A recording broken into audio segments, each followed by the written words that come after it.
Sot kemi një rast, edhe nuk është i vetëm rast, janë shumë raste ku disa gazetar, spaku do më thonë titullin e kanë gazetar, se janë profesional, sa janë, tregojnë këto momente. Dalin me postime, publikime skandaloze. Shifnë dhe më thonë, e kap një plak me hallet e veta, me problemet e veta, i cili do thot, i ka bot kuptimet e veta, gjithsesi se cili ka drejt me pas mendimet e veta. Ama me akuzu, me kërcënu, me linqu publikisht edhe me kam titull, dhe më në postim, ku ka dhe ofendime, kjo më nuk është, gazetari profesionalit sigurisht nuk është. Po ka edhe manifestim të një mëllefit, një urrejtjes, që dikush e ka ndaj islamit dhe muslimanëve dhe mundohet me i keq përdor njerëzit. Sigurisht këti plakut me ule dhe me asqaru se këtë muhabet që e ka bon dhe kontekstin që në shvendos është kërcënim edhe i sjell probleme edhe para ligjit, po edhe me familjen e ngusht. Besoj që se kishte thonë, këta me mjekra zguzojnë asë më afru se Alltin me veti. Kush ka drejt me majtë Alltin me veti në shtetet ligjore demokratike. Dhe thot, edhe pasaj vijon dhe më thonë sharja. Pra më ndo, publikim me sharja, kërcënim me jetë, e ka mos, kush ju ka afru, kush ka nevoj me ju afru këti?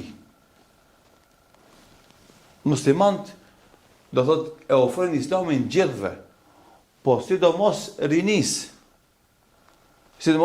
intelektuale, në universitete, ata që janë ardhmëria një popullit, me ta punojnë hoxhallarët, atyre u drejtohen hoxhallarët me ligjëratat, atyre u hapen dyert e xhamive. Dhe elhamdulillah, përderisa ky kërcënohet dhe shan, xhamiat janë full, janë të mbushura plot, brenda dhe jashtë, me rini.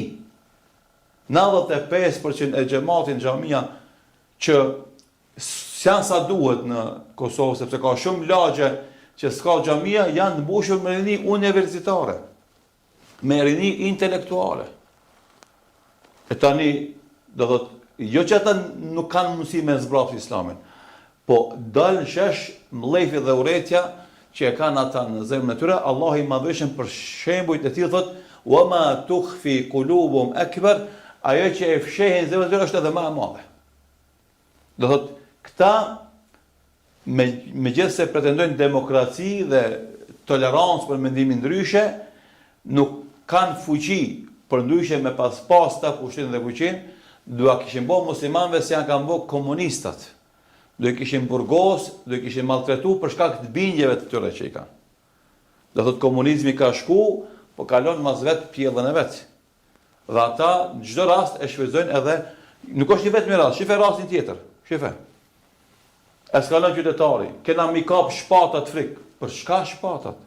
Kundër kujt shpatat? A i kape shpatat kundër agresorit slav, sërb?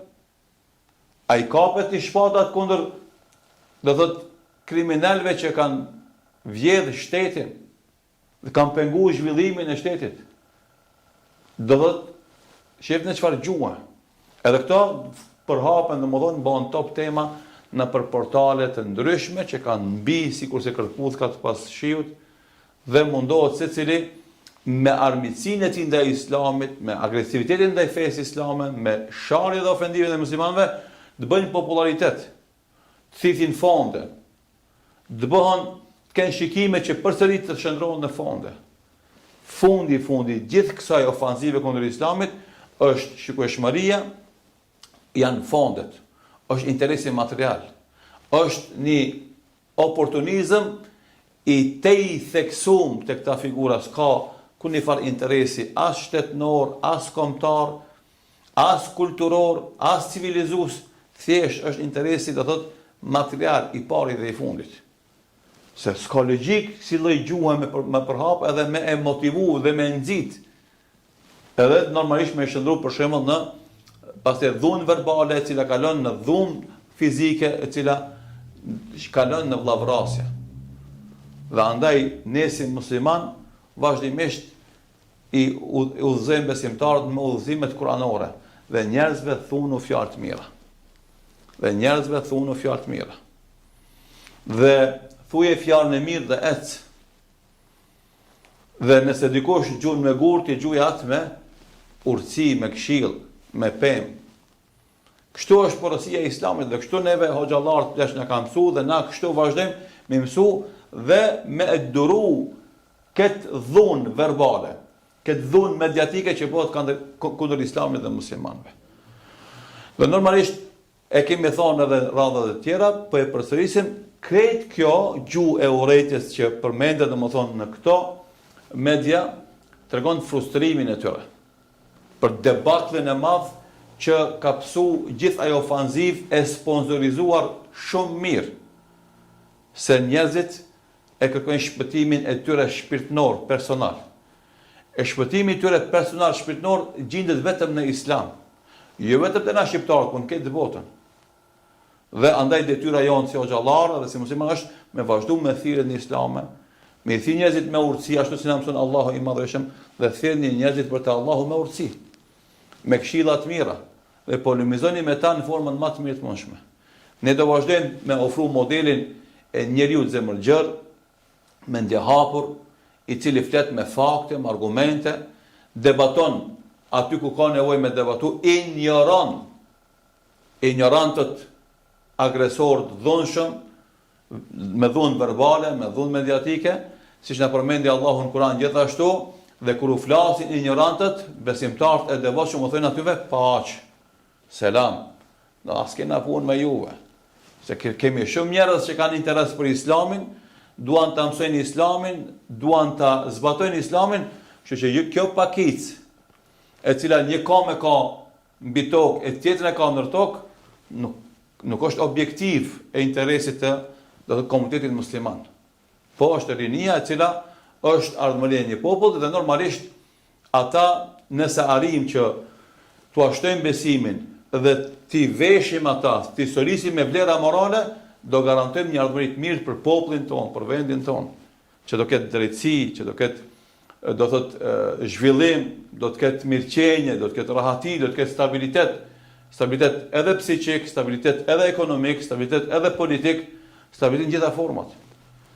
Por ajo që na duhet ta kuptojmë është se kjo lloj gjuhe e urrëties, ky mllef që manifestohet nëpërmes këtyre intervistave blic që i kapin njerëzit duke ecë në rrugë, edhe nuk është i vetmi rast, domethënë edhe shifrat të intervistuarit që janë mbi moshën 60 vjeçare, zakonisht që janë rritë në komunizëm, ata kanë averzion ndaj Islamit në veçanti, ndaj rregullave fetare islame, ndaj vajzave me shamia, ndaj djemve domethënë që falen, por të intervistuarit e moshës 20 vjeçare, 30 vjeçare, krejt kanë simpati ndaj Islamit, ndaj vajzave me shami, ndaj djemve që falen, dhe nëse janë domethënë praktikantë fesë, kanë mirëkuptim dhe tolerancë për ata.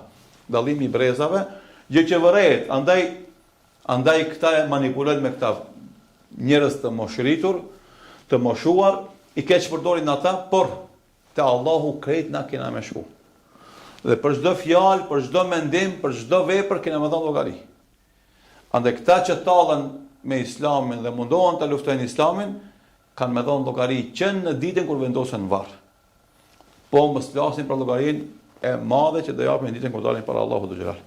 Do thotë të rumbullaksojmë këtë mohabet. Gjuha e urrëties, e cila duhet sankcionohet, duhet të ndryshohet, provokime të panevojshme që e tensionojnë situatën, e elektrizojnë raportin brenda shoqërisë, luftë e egër kundër Islamit, e dështuar gjithsesi pa kundërfar suksesi, kurse për ne muslimanët vazhdon udha e thirrjes së njerëzimit popullit tonë në Islam, me urtësi, me këshilla të mira, me polemika të dobishme me ata që meritojnë të polemizohet me ta, dhe siç ka vazhduar shekuj me radhë përpara Islamit, do vazhdon deri në ditën e gjykimit, e tipat e këtill as nuk kanë mundësi me nal, as nuk kanë mundësi me zbraps, as nuk kanë mundësi me paksu numrin e muslimanëve, as në popullin tonë, po as në botë. Allahu i udhëzoft pa udhëzuarit, Allahu i Madhëshëm u hakmart ndaj njerëzve të ligë, edhe që kanë agjenda armiqësore, Allahu e ruajt paqen, stabilitetin, sigurinë dhe rahatin në popullin tonë dhe në vendet tona. Zoti shpërblet. Selamun alejkum wa rahmetullahi wa barakatuh.